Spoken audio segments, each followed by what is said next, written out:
pohdimme kasvun asennetta podcastissa. Se on tärkeä asenne, jotta elämässä voi mennä eteenpäin. Moni käyttää muuttumattomuuden asennetta ja se ei auta sinua kehittymään ihmisenä.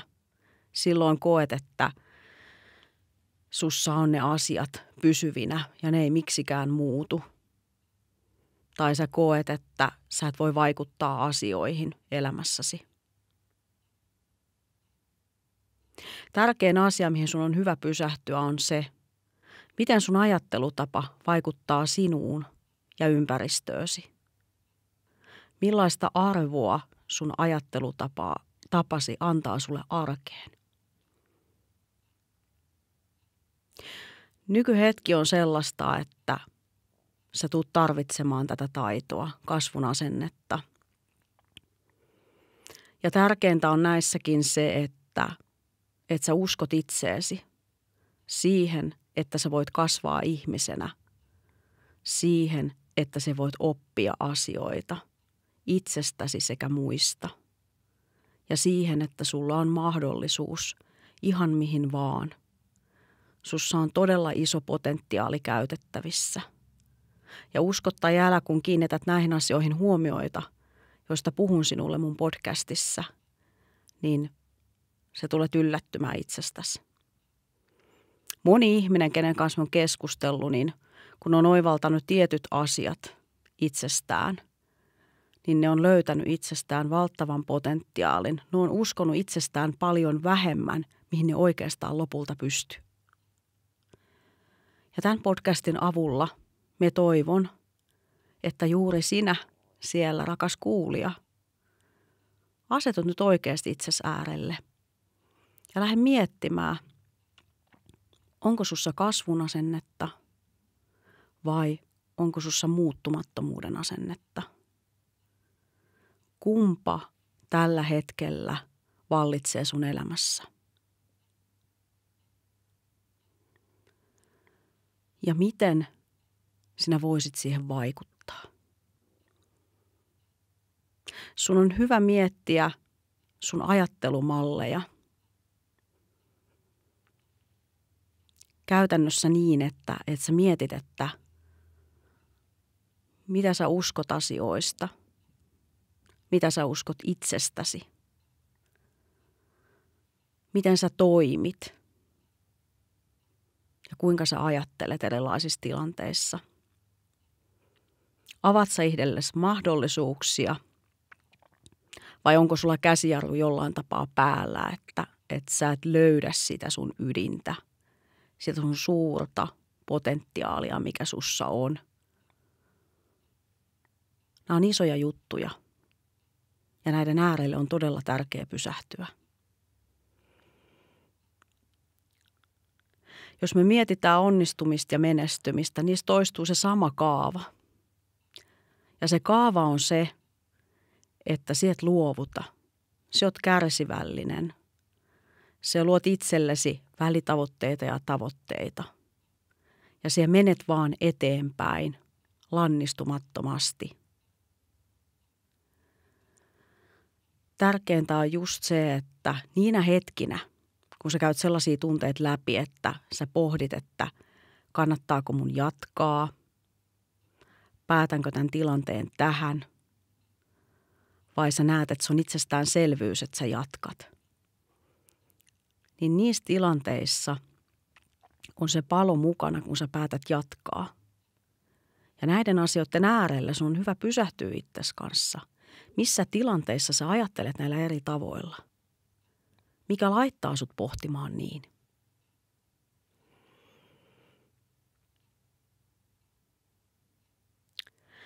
Ja se on totta, että se mitä sä uskot itsestäsi ja miten sä suhtaudut itseesi, elämääsi ja muihin, se tulee olemaan sun kohtalosi. Joten oot tarkka siinä, mihin asioihin sä uskot itsessäsi, sun elämässäsi ja miten sä suhtaudut itseesi ja muihin niissä tilanteissa. Viekö se sun suhtautumisesi sinun intohimoisesti eteenpäin vai laittaako se sinut johonkin tiettyyn muottiin rajoittuneesti.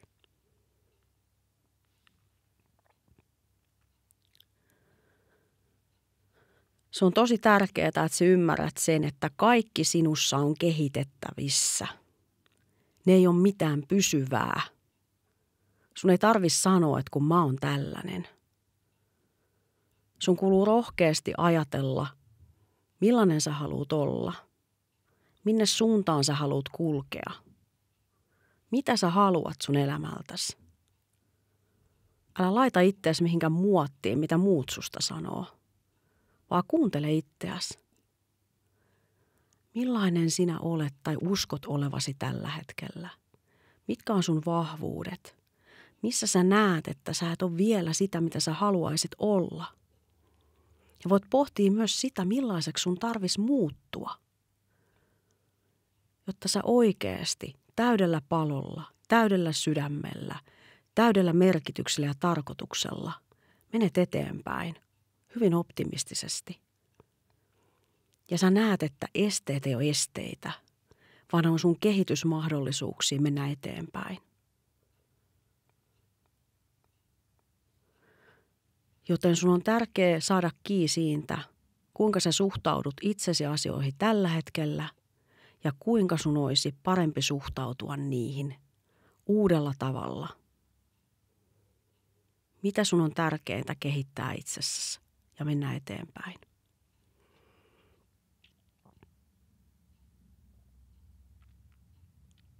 Ja jos sä haluat pysyvää muutosta sun käytökseesi ja sun elämääsi, niin sun on oikeasti muutettava sit sun ajattelutapaasi. Ja mä toistan nyt nämä asiat vielä, koska nämä on elintärkeitä kysymyksiä sulle. Kuinka sä ajattelet itsestäsi muista?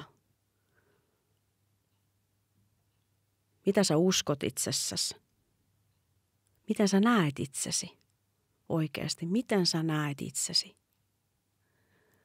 Koska niillä on valtava vaikutus sinuun. Ja tärkein pointti on myös, että kuinka sä puhut itsellesi. Millainen sun sisäinen puhe on? Millaista asennetta se sulle antaa? Ja todella tärkeää on kiinnittää huomiota siihen omaan asenteeseen liittyen omaan elämään. Ja kun sä mietit sitä sun omaa asennetta, niin sun täytyy miettiä, että mikä se sun käsitys on tällä hetkellä sun minäpystyvyydestä, sun kyvykkyydestä. Kaiken kaikkiaan, mihin sä uskot sun elämässä? Mitä sä voit tehdä? Mitä sä pystyt tehdä? Ja mitkä on niitä sun kykyjä? Ne ei ole mitään lukittuja juttuja, vaan sä voit löytää itsestäsi uusia puolia. Tärkeintä on just se, millaisen elämän sä itsellesi haluat ja millaista sisältöä siihen. Millaisia taitoja ja uuden oppimista se sulta vaatii. Millaista uteliaisuutta niitä kohtaan, jotta sä menet oikeasti siihen suuntaan, että sä löydät sen sun parhaan potentiaalis ja sen sun parhaan version itsestään. Ja mitä me tarvitaan siihen? Me tarvitaan kärsivällisyyttä. Me tarvitaan, että me katsotaan peiliin ja mietitään, että millainen mä oon. Ne ei ole helppoja asioita. Ne voi tehdä kipeätä. Voi nousta erilaisia tunteita. Mutta ne tunteet on viesti sulle, mihin asioihin sun on hyvä kiinnittää huomiota. Moni työntää niitä tunteita pois, koska ne on vaikeita itsensä liittyen. Mutta mä suosittelen, että rohkeasti kato niitä tunteita silmästä silmään ja kuuntele, mikä viesti niillä on sulla. Miten sä puhut itsellesi niissä tunteissa? Ja mikä sun käsityksesi itsestäsi on sillä hetkellä? Rajoittaako se sua vai voit sä vaan painaa kaasua ja mennä eteenpäin? Ja kun sä muutat tapaasi katsoa asioita, sun maailma muuttuu. Kun sä muutat käsitystä itsestäsi, sun toiminta alkaa muuttumaan. Ja tärkein viesti mulla on se, että jos et sä muutu, niin mikään ei muutu. Sinä itse teet sen työn itses kanssa. Sä et voi syyttää siitä muita, vaan sä oot itse se päähenkilö ja käsikirjoittaja sun elämään liittyen.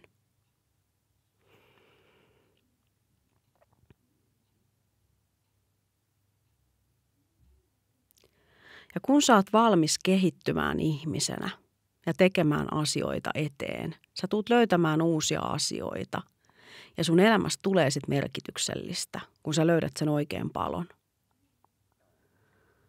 Ja se palo lähtee meistä, kun me ollaan tarpeeksi tietoisia itsestämme ja rohkeasti uskalletaan ajatella, millaista elämää me oikeasti halutaan. Ja se on tärkein päämäärä mun mielestä se, että sä kehityt ihmisenä. Että sä saat sun elämästäsi irti kaikki ne asiat ja sun elämässä tapahtuu ne asiat, mitä sä toivot siellä tapahtuvan. Ja että sä löydät itsesi oikeista paikoista, tekemässä just niitä asioita, mitkä on sulle merkityksellisiä.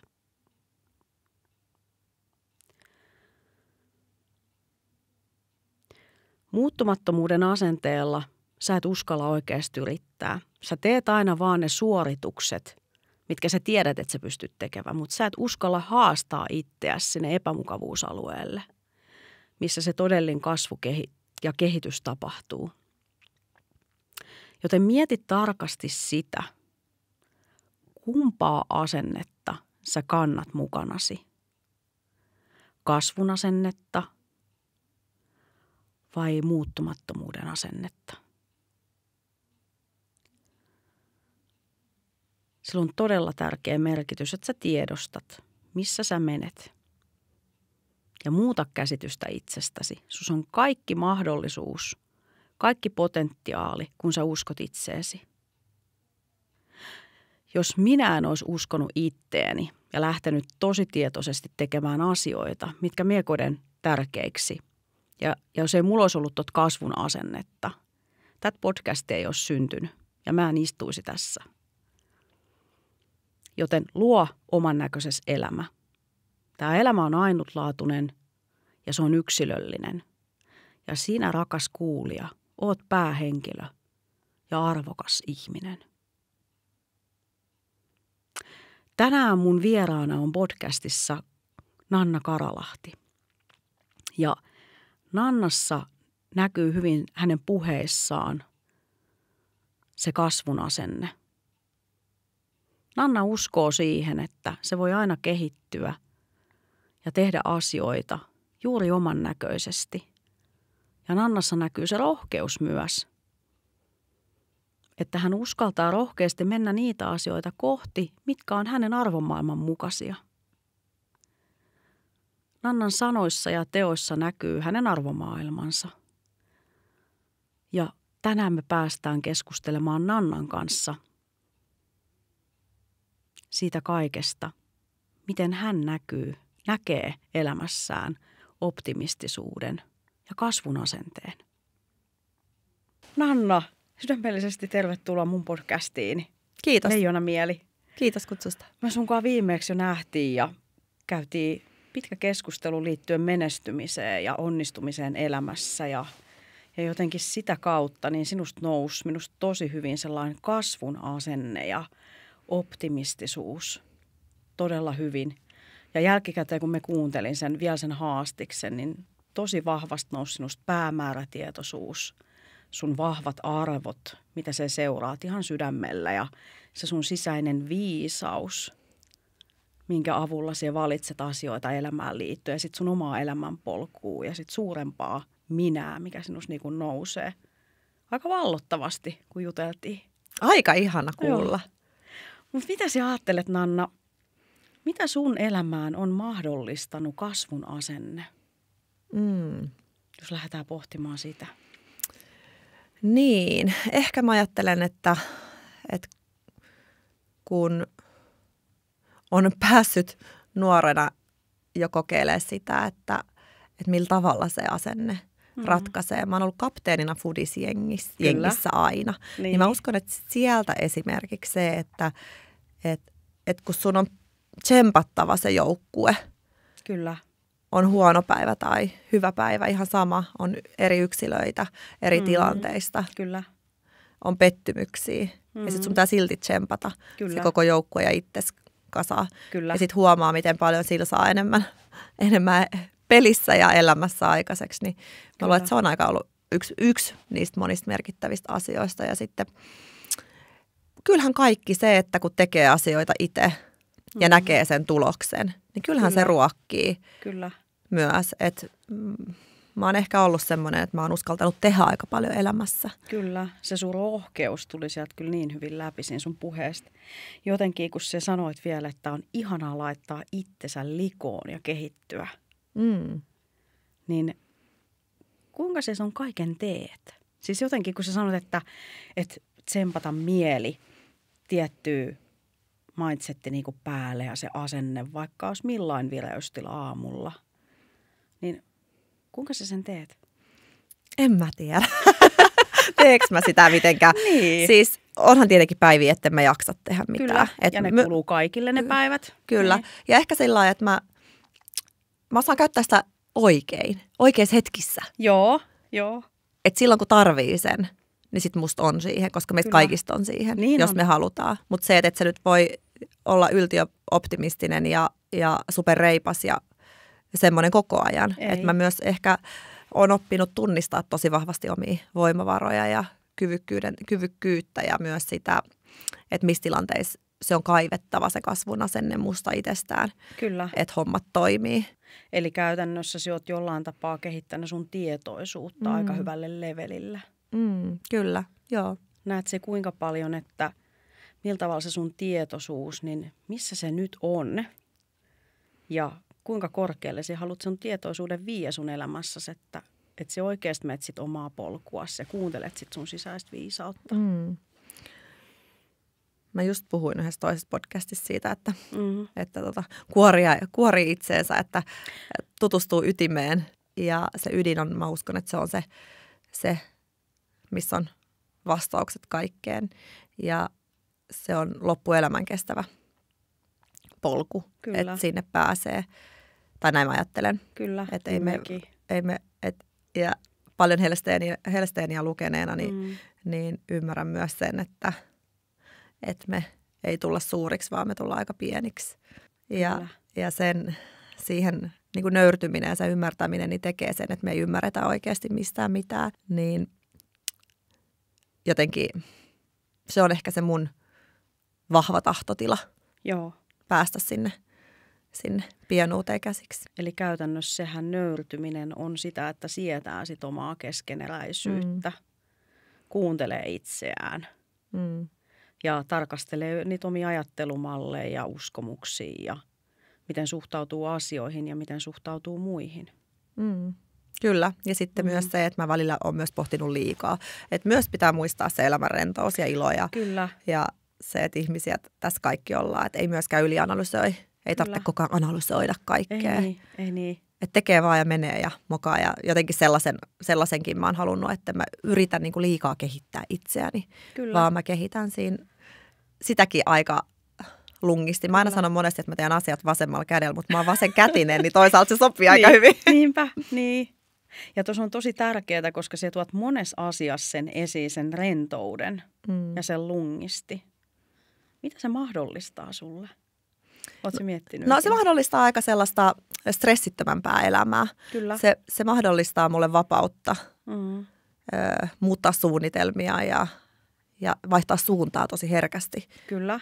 Siihen, että ei tarvitse mennä, että jos mä nyt ajattelen, että mä oon 5 vuoden päästä täällä, niin monethan menee, on ne sitten avioliitto, työelämä, mikä tahansa, niin ne menee vaan sitä suunnitelmaa pysähtymättä. Ne menee tietysti boksissa. Ne on niin kuin jollain tapaa, mä ajattelen, että mielen kuuluu olla auki kaikelle, että mitä tahansa polkua se meille tarjoaa. Että me oikeasti nähdään se, mikä polku meitä kutsuu. Kyllä. Koska sitten jos mennään liian boksissa ja liian suppeasti, niin meiltä jää kaikki ne mahtavat mahdollisuudet elämään liittyen näkymättä. Niin, kyllä. Näin mä ajattelen. Niin sit se mahdollistaa se rentous ja semmoinen. Se mahdollistaa sitä hetkeselämistä ja sitä, että ei ole niin vakavaa vaihtaa suuntaa tai ei ole niin vakavaa tehdä muutoksia tai ei ole niin vakavaa tarttua tilaisuuksiin tai ei ole niin vakavaa olla pääsemättä tavoitteisiin. Niinpä. Eli käytännössä on ihanaa laittaa itsensä likoon. Kaikkea ei tarvitse ottaa vakavasti. Ja sitten sinusta huokuu sellainen optimistisuus. Miltä tapaa se näyttäytyy sun elämässä, se optimistisuus?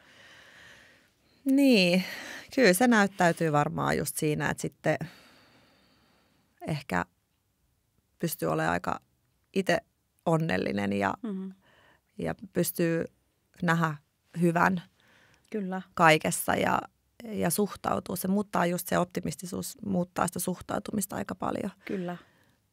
Et kyllähän se helpottaa mun omaa elämää. Kyllä. Tekee siitä kevyempää ja kivempaa ja hauskempaa. Et se on opeteltavissa oleva taito, että eihän se ole mikään sellainen kyllä. synnynnäinen juttu, mutta toki myös siihen paljon vaikuttaa myös mun äiti ja mun mummi. Niinpä. Näin, että kyllä se, että meidän äiti tekee mahdottomasta mahdollista, on näyttänyt sitä mulle pienestä saakka, niin siihen vaikuttaa paljon se oma kyllä. ajatus ja asenne, niin kyllä mä uskon, että sillä on myös iso merkitys, että sit jos näkee päinvastaista, niin kyllä sitä opettelua sit joutuu tekemään vähän kovemmalla kädellä. Just näin. Mitäs sä luulet, kun sä sanoit, että äiti on ollut ainakin sulle sellainen iso roolimalli ja mahdollistanut sulle tämän optimistisuuden? Jos me palataan vuoteen 2018, kun sä luit sen kirjan, mikä jollain tapaa ravisutti sinua miettimään asioita, niin olit se silloin niin optimistinen? Vai onko se kehittynyt sinusta näiden vuosien saatossa palvelemaan niin hyvin, miten se kuvailit äsken, miten se vaikuttaa sun elämään se optimistisuus? Se oli 2012. Eli 12. Joo, 12 vuotta sitten. Joo. Kyllä mä niin kuin aina on ollut. Kyllä mä aina on ollut, mutta totta kai elämässä tulee myös kausia. Mulla on ollut myös sen 12 vuoden jälkeen kyllä. kausia, että ei ole ehkä ajatellut niin optimistisesti, kyllä. että on huomannut, että hei, että onko mä toi tyyppi, joka nyt mun pääsisällä jyllää. Hyvä, sisäinen puhe. Kyllä, vai mistä tämä kumpuu, että mistä tämä kaikki tulee. Ja sit vaan toi lapio käteen ja mielen syövereihin kaivelee, mitäs kuonaa täältä löytyy ja mistä kaikki johtuu. Niin kyllä mä uskon, että sitten taas sitä kautta tulee lisää sitä voimaa ja optimistisuutta. Jotenkin jos mietitään sitten silleen sun elämää, toi optimistisuus ja sitten sanoit, että et ole aina ollut optimisti, että meille kaikille tulee noita hetkiä, kun me mietitään, että mitä tämä mun sisäinen puhe on. Puhunko me oikeasti tälleen itselleni, suhtaudunko me itseeni näin? Niin jotenkin sulla on ollut todella tärkeät noi tietyt psyykkiset työkalut, millä voi luoda sit kasvun asennetta ja sitten omaa niitä uskomuksia ja sitten omaa, mä sanoisin vähän järjestelmää meihin liittyen, että miten me ajatellaan itsestämme ja miten me ajatellaan muista, niin mitkä sinä kokisit, että mitkä on ollut sulle tärkeimmät työkalut liittyen tuohon kasvun asenteeseen? Sisäinen puhe oli ainakin yksi, että sä tiedostat enemmän sitä, että kuka minä olen. Kyllä. Kyllähän se on, jos mä oikein mietin laajasti. Mieti, niin kyllähän tosi vahvasti siihen vaikuttaa itseluottamus. Kyllä. Kyvykkyyden tunne, onnistumisen tunne. Kyllä. Että kyllähän ne ruokkii sitä asennetta muuttumaan. Että kyllähän se kaikki lähtee sieltä itsetuntemuksesta. Kyllä. Että tuntee itsensä, tuntee ne omat heikkoutensa, huomaa, että ei vitsi, että mä oon tällainen ja tällainen tyyppi. Ja nämä on ne asiat, mistä pitää päästä eroon. Että kyllä mä oon kerran ollut hyvinkin katkera. Ja silloinkin mä katsoin sinne peiliin, että mä en itse asiassa muuten halua olla katkera, mä haluan olla hyvä tyyppi itselleni. Hyvä päätös. Ja mä vaan teen tällä hallaa itselleni kyllä. olemalla katkera ja vihainen. Kyllä. Tai jos mä triggeröidyn jostain muusta ihmisestä, mä rupean ärsyttää jonkun muun ihmisen toiminta, niin sekin on hieno paikka pysähtyä, että okei, toi heijastaa musta jotain. Juuri näin. Mitä se heijastaa musta? Apua, se kertoo enemmän musta kuin siitä. Kyllä. Vähän sama niin kuin liittyen kehen tahansa ihmiseen, että se on ihan hyvä pohtia. Että jos sä ajattelet jostain pahaa, niin se on susta. Se on sussa se paha. Se heijastuu sinuun jotenkin se paha. Kyllä. Ja mietipä, kuinka paljon ihmiset syyttää tilanteista ja asioista muita. Kuinka vaikea on katsoa itseään peiliin. Kyllä. Eikä ne ymmärrä sitäkään, että kuinka paljon erilaiset negatiiviset tunteet, jos niitä jää, esimerkiksi katkeruus. Se on todella voimakas tunne meille. Ja elämä on mun mielestä niin arvokasta, että miksi tuhlata sitä aikaa, jota me ei tiedetä paljon meillä täällä on, siihen, että se energia tuhlataan siihen katkeruuteen. Kyllä. Kun me voitaisiin niin kuin lähteä vaan miettimään sitä, että mitä minä haluan elämältäni ja se oma potentiaali. Mutta on se siis, olen monessakin tilanteessa elämässä ollut sillä, että minä olen oikeassa ja minä tiedän, on sitten yrittäjänä tai parisuhteessa tai äitinä ja näin. Ja sehän on ihan todella huono asennetta. Kyllä, niin. Että kyllä se tulee sitten, että mitä enemmän ymmärtää oman pienuutensa, heikkoutensa ja sen keskeneräisyytensä, niin sitä enemmän ymmärtää sitä ja haluukin kuulla muiden mielipiteitä ja haluukin ymmärtää sitä toista ihmistä. Kyllä. Että ehkä myös se, että mä oon ollut tosi... miten mä nyt sanoisin, niin kuin tosi tiukka omissa jutuissaan, niin se on tehnyt mulle myös sitä hyvää kasvun asennetta, kun olen päässyt tutustumaan itteen ja tajumaan, että hei, tämä ei menekään näin, tai hei, voisiko tuolla ollakin pointtia. Kyllä. Ja minusta ne on niitä tosi arvokkaita löytöjä meitä siis itsestämme, kun me päästään niin kuin noiden asioiden äärille, että moni ihminen on liian vaativakin itseään kohtaan, pistää sen riman liian korkealle. Ja sitten jos me mietitään muuttumattomuuden asennetta, niin ihmiset ei uskalla edes niin kuin yrittää. Ne tekee sen tietyn suorituksen, mihin ne tietää, että ne pystyy, mutta ne ei uskalla haastaa itseään. Kyllä. Ja senkin takia niin haluan ihmisille tuoda sit esiin, että kasvun asenne vai muuttumattomuuden asenne. Että kumpaa haluat kuljettaa mukanasi ja millaisista paikoista itsesi löydät niiden avulla ja millaisten ihmisten ympäröimänä. Kyllä. On se ja kyllähän se on itse hyvä huomata, että kun heitetään joku projekti tai joku muu. Kyllä. Vähän eri kontesteista, otan koko ajan, että otan työssä tai ihmissuhteessa, mitä tahansa. Mutta heitetään joku projekti, niin se, että mikä fiilis sulla tulee heti, että ei toi onnistu. Niin. Tai en mä kykene tähän. Kyllä. Eli kaikki ne fiilikset on ihan hyvät, että hei, okei, mä omaankin tällaisen asenteen. Sehän voi olla ihan eri, sä voit olla töissä tosi kasvun asenteella, mutta sitten kotona muuttumattomuuden asenteella. Kyllä. Että se on ihan hyvä tarkastella, että eihän me olla vaan jompaa kumpaa. Ei me löydetään molempia meistä ja minusta se on niin kuin tärkeää pysähtyä niiden äärelle. Se on tosi hyvin sen, että ai tämä herättää musta tällaista. Miksi tämä herättää? Kyllä. Se on kaikissa tunteissa, niin kun, että kun ihmiset pakeneekin negatiivisia tunteita ja ikäviä tunteita, niin se, että ne oikeasti, niin kuin, että hei, että nyt on tällainen tunne, miksi minä suhtaudun tähän asiaan näin, miten mä ajattelen itsestäni tässä tunteessa. Että ei mennä karkuun, vaan mennään sitä kohti. Kyllä. Ja katsotaan itseämme peiliin, niin kuin sanot, että tärkeää katsoa itseä peiliin, että moni asia, mitä me nähdään muissa, se on oikeasti meissä. Kyllä, mutta on se siis, kyllä mä itse kun olen terapiassa istunut, niin välillä kun se oikea triggeröi, se tunnustaa tai vähän tutustuu suhun, että uskaltaako se heittää mulle. Kyllä.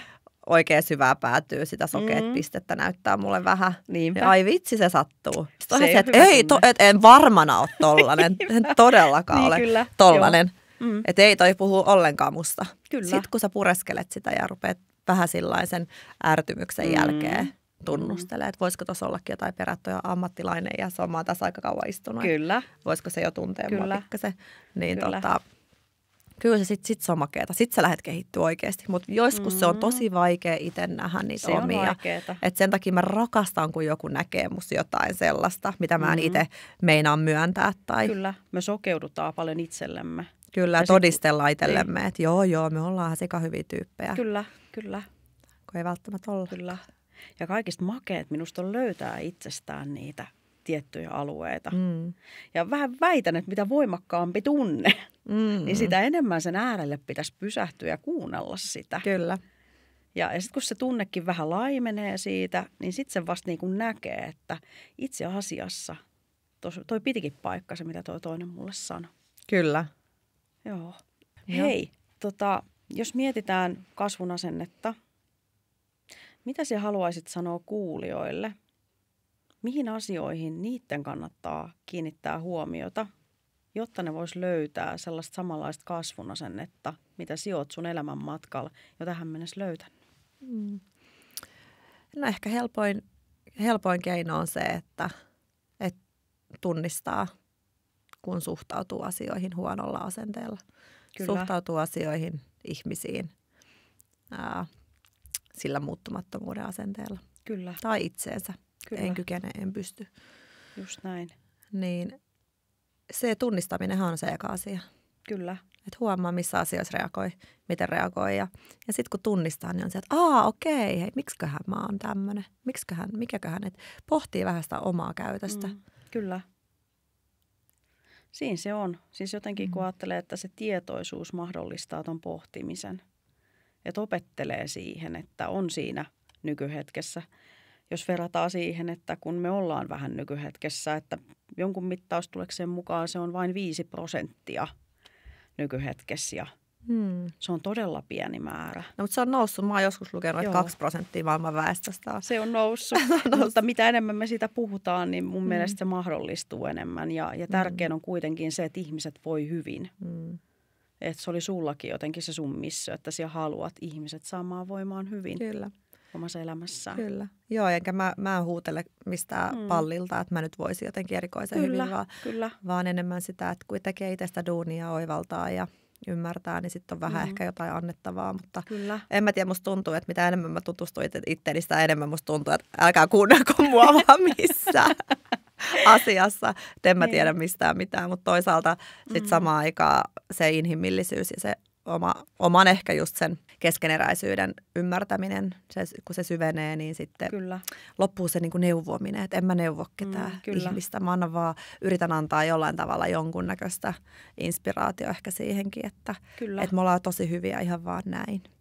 Me ollaan ihan riittäviä näin. Jotenkin mä ajattelen silleen, että me ollaan ihmisten rinnalla kulkijoita. Ne itse oivaltaa asioita ja tekee sen työn itsensä kanssa. Että tärkeintä se on, että me istutetaan sinne jotain ajatuksia, mitä lähdetään sitten pohtimaan itsensä kanssa ja miettimään, että miten tämä näyttäisi mun näköiseltä. Kyllä. Ei miellytetä muita, vaan rakennetaan sellainen oman näköinen elämä. Kyllä. Joo, se on ehkä se mun juttu, että mä en neuvo, mutta mä haluan antaa voimaa, että se voimaantuu se ihminen omaksi itsekseen. Kiitos Nanna sulle tästä. Sydämellinen kiitos. Kiitos. Oli tosi kiva vaihtaa sunkaan ajatuksia ja mennä vähän tätä matkaa yhdessä ja jatketaan tästä omien oivalluksien kanssa eteenpäin. Kiitos tosi paljon kutsusta. Kiitos. Tähän podcastin loppuun annan sinulle taas tehtävän, jolla kasvatat tietoisuuttasi itseesi liittyen. Kuinka minäpystyvänä ja kyvykkäänä ja kuinka paljon kasvun asennetta löydät itsestäsi tällä hetkellä? Oletko tyytyväinen siihen vai olisiko niissä kehitettävää itseesi liittyen? Millainen sisäisesi puheesi on näihin asioihin liittyen? Kuinka paljon uskot itseesi ja uskallat mennä rohkeasti elämässäsi eteenpäin? Pysähdy rauhassa näiden kysymyksien äärelle ja ole tietoisempi itseesi liittyen. Lupaan sinulle, että näiden kysymysten avulla pääset elämässäsi eteenpäin, koska niiden avulla tulet toteamaan, että sinä voit vielä kehittyä, sinä voit olla vielä minäpystyvämpi, mutta armollisesti ja lempeällä tavalla itseäsi kohtaan.